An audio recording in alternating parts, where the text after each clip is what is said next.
Conte de fées en français. La princesse cachée. Il était une fois une belle fille nommée Marigold. Elle était la fille unique d'une mère et d'un père qui la désiraient beaucoup. Malheureusement, le père de la jeune fille était mort en mer alors qu'elle était très jeune, la laissant seule avec sa mère. La mère et la jeune fille vécurent heureuses dans leur maison au bord de la mer jusqu'au jour où le testament de son père fut délivré. Le père avait tout laissé à sa jeune fille, laissant la mère sans un sou à son nom. La mère était incroyablement jalouse et commença à planifier comment elle pourrait prendre le contrôle de la fortune. Pour s'occuper de la maison, la mère embaucha une femme de ménage.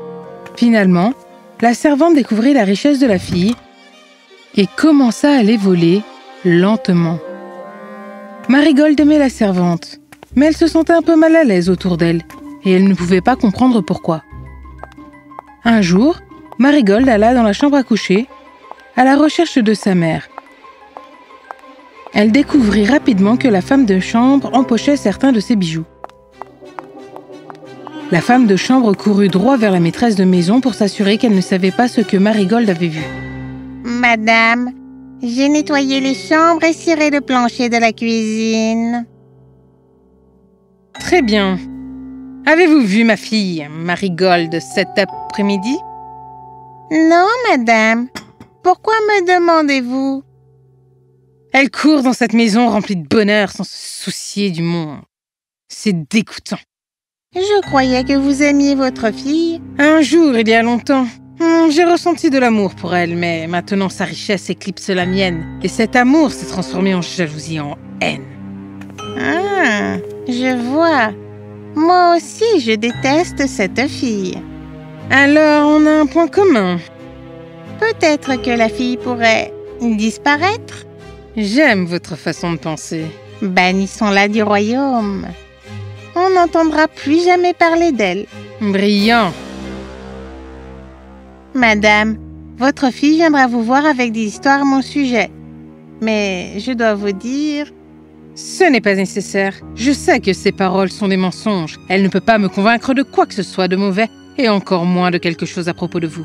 Vous n'avez jamais été qu'honorable et serviable pour moi. » De retour de sa promenade de l'après-midi à travers les bois, Marigold arriva dans la cuisine.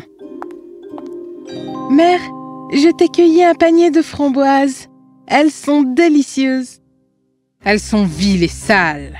Il ne faut pas jouer dans les champs. »« Je peux les nettoyer et nous pourrons les manger. Elles seront merveilleuses en confiture. »« Prenez-lui le panier. Tu m'as entendu. Finis le temps où tu jouais dans les champs. »« Oui, mère. Puis-je vous parler de quelque chose? Seul? » ?»« Tout ce que vous avez à me dire, vous pouvez le dire devant notre femme de chambre. »« J'ai trouvé notre femme de chambre en train de nous voler. »« Non. »« Oui. Elle a pris vos bijoux et je pense qu'elle vole de la nourriture et de l'argent depuis des mois. »« Comment osez-vous? »« Je suis d'accord. »« Non, ma fille, comment osez-vous? Notre femme de ménage n'a été que serviabilité et courtoisie. Quel dommage que vous ne puissiez voir cela et que vous choisissiez plutôt de répandre ces mensonges. »« Ce ne sont pas des mensonges. Il faut me croire. »« Non, je ne veux pas entendre un mot de plus. Allez directement dans votre chambre. Vous faites honte à notre famille avec vos histoires. » Marigold courut dans sa chambre. Au bout de quelques instants, la femme de chambre fit irruption dans la porte. Avant que Marigold ne pût dire quoi que ce soit, la servante l'attrapa par le bras et la tira hors du lit. Elle la jeta à l'arrière d'une voiture et s'en alla. Bientôt, ils arrivèrent à la périphérie de la ville. Marigold descendit rapidement de la voiture. « Votre mère a décidé de se débarrasser de vous. Elle ne veut plus de vous, ma fille. Vous êtes ennuyeuse et n'attirez que les problèmes. Elle m'a demandé de vous bannir du royaume. Mais j'ai un autre plan à la place. Je vais vous jeter au fond de ce puits pour que vous ne puissiez jamais vous échapper. » »« S'il vous plaît, non. » C'est trop tard. La servante traîna Marigold jusqu'au bord du puits et la poussa à l'intérieur. Marigold fit une longue chute avant, miraculeusement, d'atterrir sur un canapé. Elle se leva et regarda autour d'elle. On aurait dit que c'était un salon. Ouch! Pourquoi y a-t-il une pièce au fond du puits? Soudain, 3 grands dragons apparurent. Qui entre dans notre royaume? Montrez-vous, ou nous vous mettrons le feu. Je suis Marigold. Je ne vous veux pas de mal. Marigold leur raconta son histoire. Les dragons étaient fascinés. Je suis vraiment désolé pour votre mère. Vous pouvez rester avec nous? Nous assurerons votre sécurité. Marigold se mit donc à vivre avec les dragons et n'essayait pas de s'échapper. Quelques jours plus tard, la servante vint puiser de l'eau au puits. Est-ce la femme de chambre qui vous a jeté dedans? Oui, elle est maléfique. C'est elle que vous êtes en vie? Non, mais elle le saura. Bonjour, servante. Envoyez mon amour à ma mère. Marigold, vous allez bien? Quelle nouvelle! Je vais le faire savoir sur votre champ à votre mère.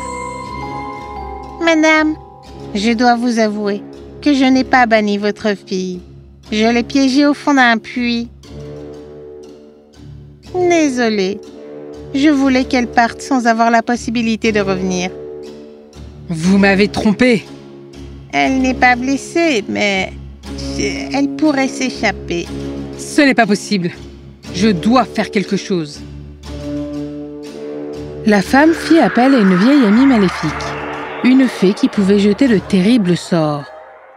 Ces amandes sont recouvertes d'un terrible poison. Elles rendront votre fille incapable de bouger. Elle ne pourra pas s'échapper du puits. La servante prit les amandes et se dirigea vers le puits. Oh, Marigold, voici, votre mère vous envoie des amandes à manger en attendant qu'elle vienne vous sauver. Elles doivent être délicieuses. Laissez-moi les sentir. Du poison. Inia.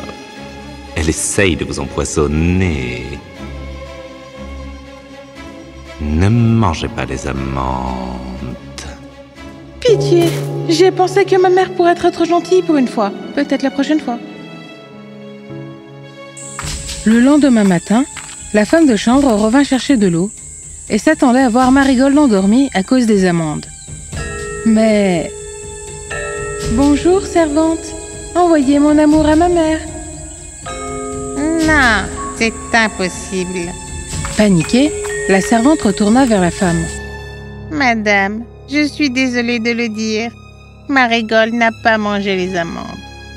Une jeune fille perfide. Je vais faire appel à mon amie une fois de plus.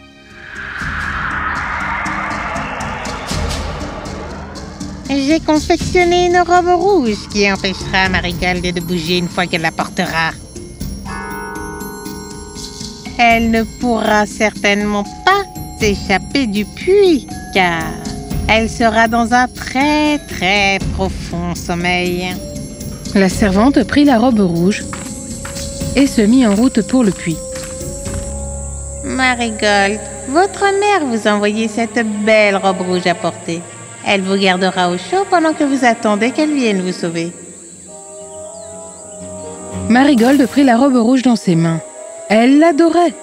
Peut-être que ma mère est enfin gentille. Les dragons étaient si merveilleux pour moi. Je porterai cette belle robe en guise de surprise. Marigold essaya la robe et tomba immédiatement dans un profond sommeil.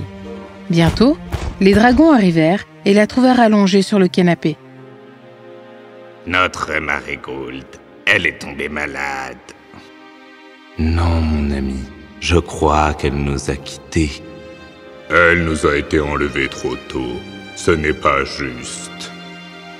Faisons un enterrement pour elle. À l'ancienne. Elle sera envoyée dans l'au-delà avec honneur. Retrouvons-nous à la mer. Les dragons firent voler Marigold vers la mer.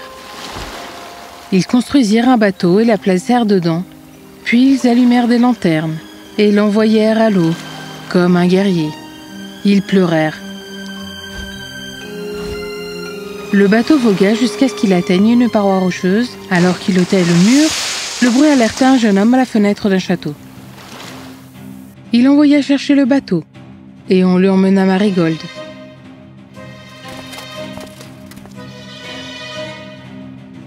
Marigold resta immobile. Rapidement, le prince et sa servante essayèrent de déterminer si Marigold était toujours en vie. Elle est froide. Ce doit être la robe mouillée. Changeons-la et voyons si nous pouvons la réchauffer un peu. Ensuite, nous pouvons lui demander d'où elle vient et pourquoi elle est sur le bateau d'un guerrier. Ils l'emmenèrent derrière un paravent et lui enlevèrent sa robe, la remplaçant par une autre belle robe. À ce moment-là, Marigold se réveilla. « Où suis-je » Vous êtes dans mon royaume. Vous avez été placé sous un terrible sortilège, apparemment rendu possible par cette belle robe. Maintenant, vous avez une autre belle robe et vous êtes une invitée d'honneur dans mon château. Comment vous appelez-vous? Marigold. Marigold, un beau nom pour une belle femme. Marigold apprit que le jeune homme était un prince et qu'il était en lice pour la couronne. Elle lui raconta son histoire. Marigold était une beauté stupéfiante et il tomba immédiatement amoureux d'elle. Ils planifièrent rapidement leur mariage, mais Marigold s'inquiétait pour sa mère. Ne vous inquiétez pas, j'inviterai votre mère et sa servante au royaume et je ferai semblant de demander votre main. Au lieu de leur demander la permission, je les bannirai pour leurs actes terribles. Et mes dragons? Que va-t-il leur arriver? Ils peuvent avoir une place dans mon royaume pour toute l'éternité. Après tout, ils vous ont sauvés.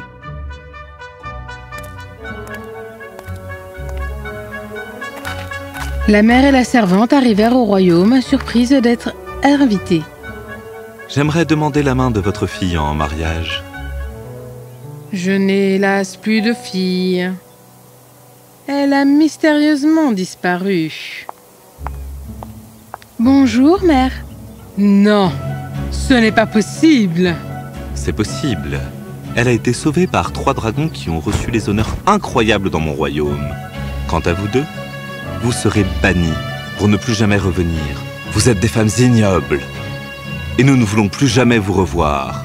Vous paierez pour vos actes pour toute l'éternité. La mère de Marigold et la servante quittèrent le royaume dans la honte et on ne les revit jamais.